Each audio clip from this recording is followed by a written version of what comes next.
Leo Sanchamanyabu Kechamanlea.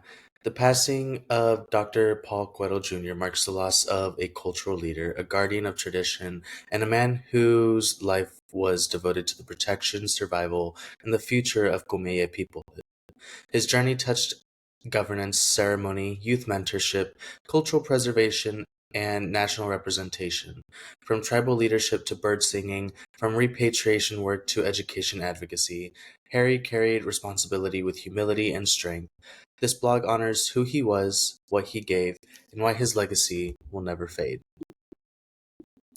The passing of Dr. Harry Paul Cuero Jr. on December 6, 2025 has left an unmistakable ache in the hearts of his family, his community, and all who were touched by his leadership, teachings, and presence. Born on November 10, 1964, and raised within the hands of the Kumeyaay people, Harry dedicated his life to cultural survival, tribal sovereignty, youth mentorship, and the ongoing preservation of Indigenous identity. At 61 years old, his journey in the world concluded, but everything he leaves behind continues to move, breathe, and teach. Earlier, the community shared a solemn and powerful image announcing his traditional clothes burning ceremony, which took place on Tuesday, December 9th, 2025, at dusk in Campo, California. The flyer bearing his photo was shared across bird singer and dancer circles and tribal networks, signaling the deeper cultural respect for this ceremony. For the Kumeyaay people, a clothes burning is not simply an event, it's a spirit walk, a final act of love that releases the physical ties of this world so the spirit may continue forward. That this ritual was held for Harry speaks volumes and his standing as a cultural leader. A man of service, leader, archivist, bird singer. To understand why his passing resonates so strongly, one must understand who Harry Paul Cuero Jr. was, a man whose lifetime of service made him a cornerstone of Kumeyaay cultural and political life. A leader of the Campo band of Kumeyaay Nation. Harry served his nation in multiple capacities, beginning as treasurer, then a cultural director starting in 2001, eventually becoming chairman of the Campo Band. Even after his term as chairman ended, he continued to serve on the executive committee ensuring continuity, stability, and mentorship for the next generation of leaders. His governance mattered. He worked on projects involving land protection, tribal administration, cultural continuity, and community welfare. His leadership was not performative, it was lived, constant, and rooted in responsibility. Protector of cultural heritage. One of Harry's most influential roles was in the realm of cultural preservation.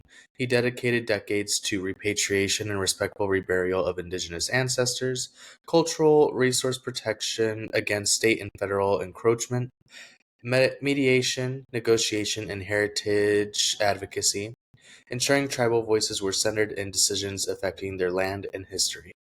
His involvement in these areas made him a guardian of tradition and anchor for future generations seeking cultural understanding. A lifelong bird singer. Perhaps one of the most beloved aspects of who he was came from his identity as a bird singer, a role carried for more than 30 years. Through bird singing and dancing, Harry represented Kumeyaay culture on local, national, and even international stages.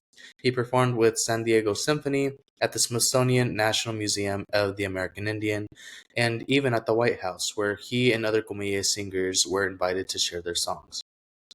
These appearances weren't performances for entertainment, they were acts of cultural sovereignty. Every song carried lineage, memory, cosmology, and the heartbeat of the people. He also mentored young singers and dancers, ensuring that bird songs remain alive beyond his lifetime. Advocate for Native youth and education.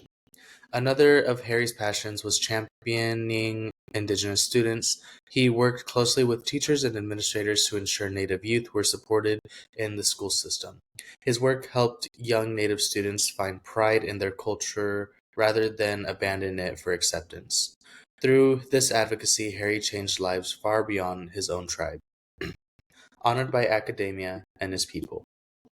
In 2018, in recognition of a life dedicated to cultural stewardship, Harry received a honorary Doctor of Humane Letters from San Diego State University. The university recognized him as a cultural icon, an oral archivist, a tribal leader, a mentor, a preserver of Kumeyaay heritage. This honor reflected what his own people had. Harry Paul Cuero now walks with the ancestors, but his work remains alive in every song that continues to be sung, in every young person who learned from his guidance, in every ceremony protected because of his efforts, and in every place of land and history he helped safeguard. His leadership was steady, his heart was rooted in community, and his life was an offering to many future generations. May his memory remain strong among the people. May his songs never be forgotten. May his spirit continue to guide the path forward. Rest in power, Dr. Harry Paul Cuero Jr.